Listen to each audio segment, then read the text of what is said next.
Hello বন্ধুরা, কেমন আছো সবাই? আশা করছি তোমরা সবাই ভালো আছো আর আমিও ভালো আছি। গত দুদিন ধরে দিনে একটাই ভিডিও দিয়েছি। আজকে না বলবো না, ইচ্ছে হলো, কারণ সময় সুযোগ হচ্ছিল না। এক তো নেটওয়ার্কের এত ডিস্টার্ব, তার জন্য হচ্ছিল না।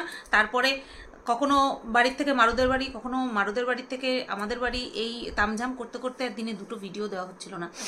আজকে যদি গতকালকের বিষয়টা মানে কমপ্লিট না করি তাহলে পেন্ডিং থেকে যাবে, সেটা ক্রস করে আমি অন্য টপিকে ঢুকতে পারবো না।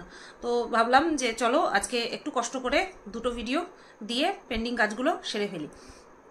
প্রথমে বলি, সকালবেলা যে ভিডিওটা দিয়েছি, মানে দিনে একটাই তো ভিডিও দিয়েছি, সেই ভিডিওতে দেখলাম একটা কমেন্ট এসছে। সেই কমেন্টটাকে আমি ইগনোর করতে পারলাম না। ঢেপি দিদি নাকি বলেছে যে মিনা নাকি প্রচণ্ড পরিমাণে আর কি ড্রিঙ্ক করে, তার জন্য মোটা হয়ে যাচ্ছে। তাহলে তো বলতে হবে এই ড্রিঙ্কটা সে তার শ্বশুরবাড়ির থেকেই করতো, শ্বশুরবাড়িতেই করতো, তাই না?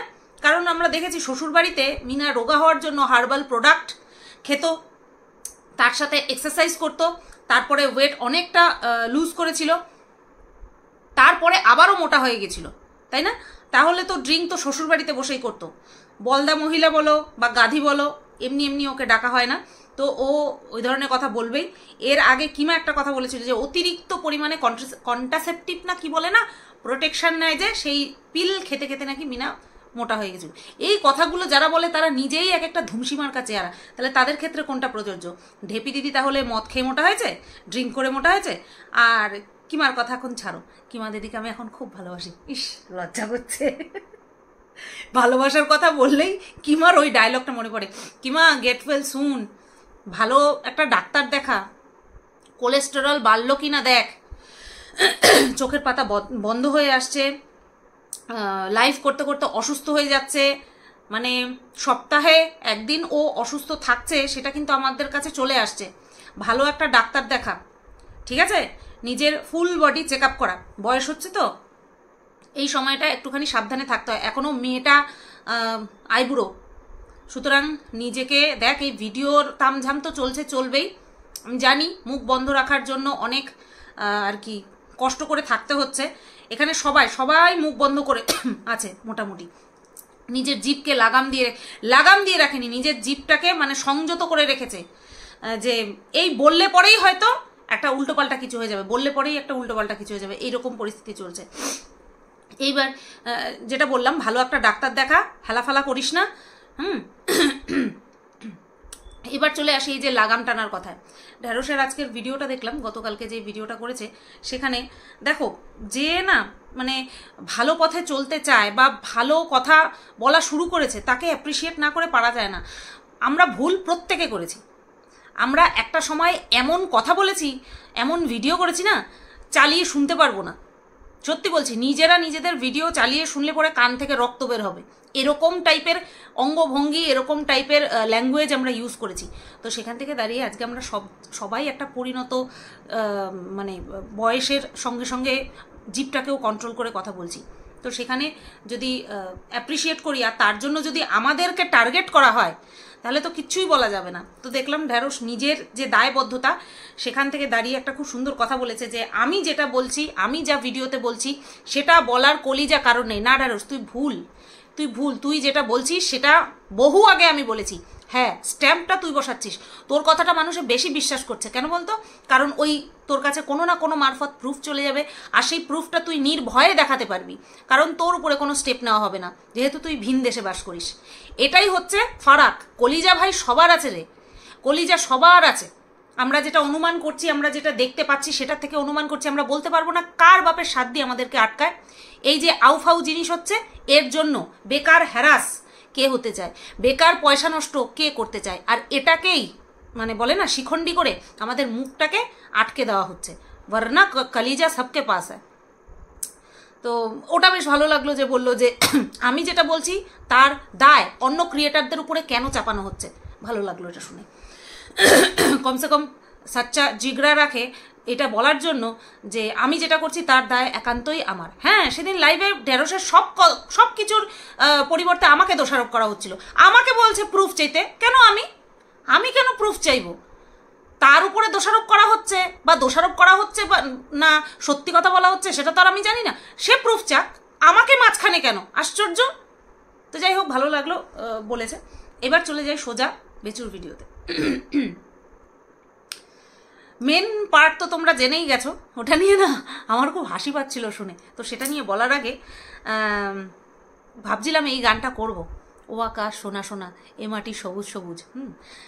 তারপরে মনে পড়লো যে এই রাস্তার অবস্থা দেখলাম, আরে বাইক রাইডিং হয় না, ওই যে মানে হালকা হালকা বাইকগুলো নিয়ে চড়াই উতরাই পথে যে রেস হয়, আমার মনে হচ্ছিল বেচু যেন তার স্বপ্ন পূরণের 3 লক্ষ টাকার বাইকটা নিয়ে ওই রকম চড়াই উতরাই পথে বৌদিকে পেছনে বসিয়ে বেশ ভালোই দোল খেতে খেতে যাচ্ছিল। আর ভিডিও করে দিচ্ছিল কে? বেচু। ওরকম চড়াই উতরাই পথে বেচুই তো ভিডিও করছিল, এটাও আমাদের মানতে হবে। বলা যাবে না বৌদি পিছনে ছিল, একদম বলা যাবে না, নতুবা বাড়িতে নোটিশ চলে আসবে। আমাদেরকে এগুলো মানতে হবে যে ওই রকম রাস্তাতে বেচু একাই অত ভারী একটা বাইক এক হাতে হ্যান্ডেল করছিল, আর পেছন থেকে এইরকমভাবে পেছন থেকে ভিডিও করে আমাদের জন্য প্রেজেন্ট করছিল। এত ডেডিকেশন। হ্যাঁ, ওই নিয়ে রাত্রে ঘুম হয় কিনা তাই ভাবছি, এই ঘুম হয় কিনা তাই ভাবছি এই বলতে কি ঢেঁড়সের কথাটা মনে হলো। বলছে ঢেঁড়স বলছে, না ভাই আপনি বলেন, আপনি কি কিছু ফিল করতে পারেন? আমি জানি তোমরা সবাই ওর ওই কথাটার মানে বুঝতে পেরে গেছো। এরম ভাবে বলিস না, তোর ভাই আরো খেপে যাবে। ফিল করতে পারে কি না পারে তুই জানিস? বেশি পাকা বাচ্চা ছেলের মতন থাক। যাই হোক, তো পুরো পরিষ্কার বোঝা যাচ্ছিল যে পেছনে কেউ ছিল। এবার যদি ওর যে ভাইপো, মানে বেচুর যে ভাইপো, সে যদি থাকতো তাহলে নো ডাউট প্রত্যেকবারের মতন আমাদেরকে দেখাতো যে সে রয়েছে। সেরকম কোনো কিছু আমাদেরকে দেখানো হয়নি। এখন সব জায়গাতেই খুল্লা বৌদিকে নিয়েই চলাফেরা করা হয়, হয়তো। হ্যাঁ বাবা, স্টেটমেন্ট পাস করছি না, করবও না, যেটা কিনা আমাদের মনে হচ্ছে সেটাই বলছি। কারণ ভাইপো গেলে ভাইপোকে আমাদেরকে শো করানো হয়। যখন পেছনে অন্য কেউ থাকে যাকে কিনা আমাদেরকে কোনো সময় দেখায়নি বা দেখাবে না এখন আপাতত, তাকেই দেখায় না, ওরকমভাবে ইনভিজিবল রেখে দেয়। তো যাই হোক, শর্টকাটে যেতে গেছিল বেচু, শর্টকাটে যেতে গিয়ে চড়াই উতরাই পথ পার করে তারপরে গন্তব্যস্থলে পৌঁছে খুব কষ্ট হয়েছে। বেচারা বাইকটা বুঝতে পেরেছে, ওদের তো দুজনের কষ্ট হয়নি, বেচারা বাইকটা বুঝতে পেরেছে। যাই হোক, বাচ্চার সঙ্গে অনেক দিন পর সখ্যতা করতে দেখলাম। হয়তো আমি ওর ভিডিও রেগুলার দেখি না, তার জন্য আমার চোখে পড়ে না, হতেই পারে যে কোনো একটা কিছু হবে। এবার কার কাছে গেছিল এই চড়াই উতরাই পথ অতিক্রম করে? কার কাছে গেছিল? গণক ঠাকুরের কাছে গেছিল। আমরা সবাই এক একটা সময় পেছনে এমন মানে কি বলবো ঝাড় নড়ানড়ি করতে থাকে, পেছনে শুধু গোজা হয় না, ভাগ্য শুধু গুজে দেয় না, গুজিয়ে দিয়ে তারপরে নাড়াতে থাকে, ঠিক আছে? তো তখন আমরা এদিক ওদিক সেদিক ছুটতে থাকি। আমি ওরকম গেছিলাম।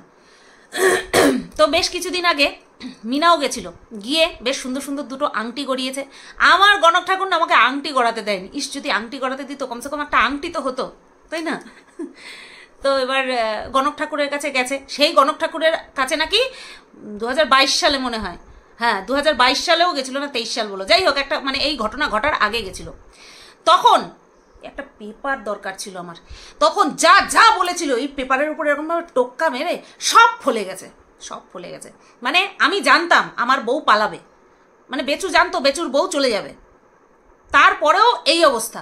আচ্ছা, আমরা এই জ্যোতিষী বলো বা যিনি কিনা আর কি, যার কিনা অলৌকিক পাওয়ার থাকে, যিনি কিনা বুঝতে পারেন যে হ্যাঁ এরকমটা হতে পারে, তো তার কাছে আমরা কেন যাই? জেনে শুনে নিয়ে তারপরে ভবিষ্যৎটাকে যাতে আমাদের নিজেদের কর্মফলের দ্বারা একটু সিকিওর করতে পারি, এই তো। যেমন কিনা আমি গেছিলাম, আমাকে কি বলেছিল? সারমেয়দের থেকে দূরে থাকতে, আর সেখানে খোদ সারমেয় আমার ঘরে, যেটাকে কিনা আমি নিজের থেকে কোনো সময় আলাদা করতে পারবো না। তো সেইভাবেই আমি চলাফেরা করছি, সাবধানে চলাফেরা করছি। নিজের বাচ্চার কাছে আর কি সাবধান, যতটুকু যেভাবে থাকা যায় সেভাবে থাকছি। এটা ইম্পসিবল। এইভাবে 31 দিন থেকে তাকে মানে নিজের বাচ্চার মতন করে মানুষের মতন, মানুষ তো না, পশুর মতন পশু করে তুলে তারপরে যদি নিজের ক্ষতি হওয়ার সম্ভাবনার জন্য আমার তাকে ছেড়ে দিতে হয়, ওর থেকে যা হবে তাই সহ্য করে নেওয়া ভালো। কিন্তু এই বিষয়টা সম্পূর্ণ আলাদা ছিল। বেচু জানতো যে তার সঙ্গে তার পরিবারে এরকম একটা অঘটন ঘটতে চলেছে, তারপরেও সেই জিনিসটাকে আটকানোর জন্য সম্পর্কের উন্নতির কারণে কোনো রকম কোনো কন্ট্রিবিউশন কি ছিল বেচুর? ছিল কি? তাহলে পুনরায় গণক ঠাকুরের কাছে গিয়ে কি লাভ? প্রথমবার গেছিল তখন সব কিছু জানতে পেরেও সম্পর্কটাকে টিকিয়ে রাখার জন্য কোনো রকম কোনো চেষ্টাই যে করেনি, সে দ্বিতীয়বার গেছে কিসের জন্য?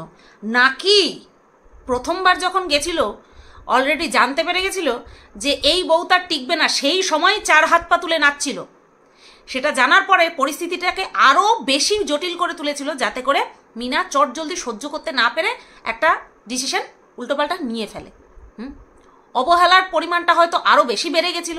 নতুবা তোমরাই ভাবো না, যদি আমরা বুঝতে পারি যে আমার সংসার ভাঙবে ভাঙবে অবস্থা হতে পারে, তখন সেই দিকটায় আমি নজর আরও বেশি দেবো।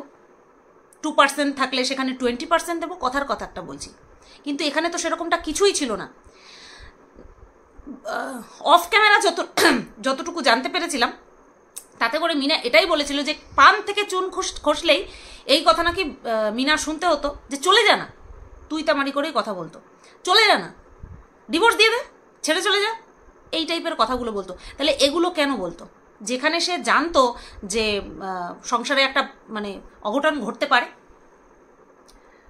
নতবা মনে হয় গণক ঠাকুর বলেছিল তোমার আরেকটা বিয়ে লেখা আছে, সেই জন্য হন্যে হয়ে দ্বিতীয় মেয়ে খোঁজার জন্যই মনে হয় তাড়াতাড়ি পগার পার করে দিয়েছে।